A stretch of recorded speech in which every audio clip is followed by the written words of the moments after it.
One of the things I want to talk about before we really start unpacking some of the tactics is that at this exact moment in time, it is a really challenging moment when it comes to money, finances, the job market. If you really identify with that sense that I'm Yeah. scared I can't get a job, I'm scared about being able to make it. Where do you start, Morgan?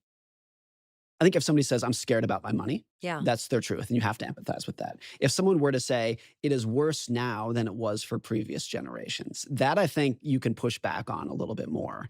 And you can How say so? because you could look back at how people lived in the 1950s, in the 1960s, in the 1970s and say, "Look, I empathize with how scared you are today.